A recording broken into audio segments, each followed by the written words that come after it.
देखिए आज हम डिस्कस करेंगे हिंदी भाषा और साहित्य का इतिहास। आज हम इसके एग्जाम पैटर्न और इम्पोर्टेंट क्वेश्चन जानने की कोशिश करेंगे कि इसका पेपर कैसा आता है, और जो हम आज डिस्कस करेंगे यही मोस्टली पेपर आपको देखने को मिलेगा। तो आज की video BA programme first semester के लिए होने वाली, क्योंकि आपका एग्जाम पहले है बीए प्रोग्राम का। तो मैं कोशिश कर रहा हूँ कि सारे सब्जेक्ट के अवेलेबल करवा दूँ। कभी कभार क्या होता है ऑल सब्जेक्ट के अवेलेबल नहीं हो पाते। मेरी कोशिश पूरी रहेगी, टेंशन लेने की बात नहीं है। तो शुरू करते हैं वीडियो। तो एग्जाम पैटर्न जानने से पहले हम इसका सिलेबस देख लेते हैं। तो यह है हिंदी भाषा और साहित्य का इतिहास। इसका सिलेबस की बात की जाए तो उसमें 4 यूनिट आपको देखने को मिलेगी। पहली यूनिट का नाम है हिंदी भाषा का विकास, सामान्य परिचय। हिंदी भाषा का उद्भव, यानी इसमें जो क्वेश्चन बनेंगे ऐसे बनेंगे, हिंदी भाषा का उद्भव कैसे हुआ, उसका विकास कैसे हुआ, हिंदी भाषा की बोलियाँ, हिंदी भाषा का विकास, आदिकालीन हिंदी काल, मध्यकाल और आधुनिक काल। ये 3 काल के बारे में से किसी भी एक काल में पूछ लेगा। तो यूनिट 1 काफ़ी इंपॉर्टेंट है।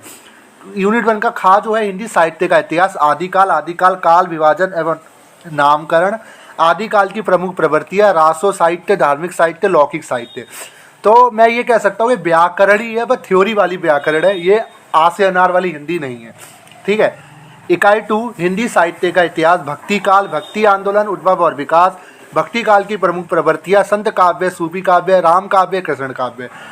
इकाई 3 यानी यूनिट 3 में पढ़ोगे हिंदी साहित्य का इतिहास। रीतिकाल नामकरण विषयक, विभिन्न मतों की समीक्षा, रीतिकाल की प्रमुख प्रवृत्तियाँ, रीतिबद्ध काव्य, रीति सिद्ध काव्य, रीति मुक्त काव्य। फिर यूनिट 4 लास्ट है आपका हिंदी साहित्य का इतिहास। आधुनिक काल, मध्यकालीन बोध तथा आधुनिक बोध, आधुनिक हिंदी कविता की प्रमुख प्रवृत्तियाँ, भारतेंदु युग, द्विवेदी युग, छायावाद, प्रगतिवाद, प्रयोगवाद, नई कविता, गद्य विधाओं के उद्भव एवं विकास। तो ये थ्योरी वैसा पूरे पढ़ के जाना है आपको, तभी आप कर पाओगे। तो जरा देखिए इसका पेपर कैसा आता है। तो जरा इसका पेपर देख लेते हैं। तो देखिए हिंदी भाषा साहित्य का इतिहास डिसिप्लिन का है, बीए प्रोग्राम हिंदी का, इसी साल का पेपर है। ये पेपर आपका 90 नंबर का आएगा। 3 घंटे का आपको समय मिलेगा। सभी प्रश्न इसमें करना अनिवार्य रहेगा। ठीक है, हिंदी में इसे आप लिख सकते हो। ठीक है, क्वेश्चन किस तरीके से पूछा जाता है आप देख सकते हो। देखिए जैसा मैंने आपको अभी सिलेबस में बताया था, आदिकालीन हिंदी की प्रमुख विशेषताएं, ठीक है, उसका वर्णन कीजिए। या तो इसकी जगह हो सकता है आपसे मध्यकालीन की विशेषता पूछ ले, या हो सकता है आदिकाल की तो पूछ ही रखी है। ठीक है, तो इस तरीके से इसमें क्वेश्चन इसमें पूछा जाता है। जैसे आदिकालीन हिंदी की प्रमुख विशेषता का वर्णन कीजिए, तो कोई भी काल इसमें पूछा सकता है। ठीक है, तो अथवा जहाँ भी आ जाए दोनों में से आपको एक करना होगा। ठीक है, तो यहाँ आपको ऑप्शन दिए जाएंगे, सारे करने के बावजूद भी आपको ऑप्शन इसमें मिलेंगे। फिर दूसरे आदिकाल के लौकिक साहित्य की समीक्षा कीजिए। दूसरा आपका भक्ति काल की निर्गुण काव्य धारा का परिचय दीजिए। ये 15 नंबर का आपका रहेगा। ठीक है, भक्ति काल का निर्गुण काव्य धारा का परिचय आपको देना होगा।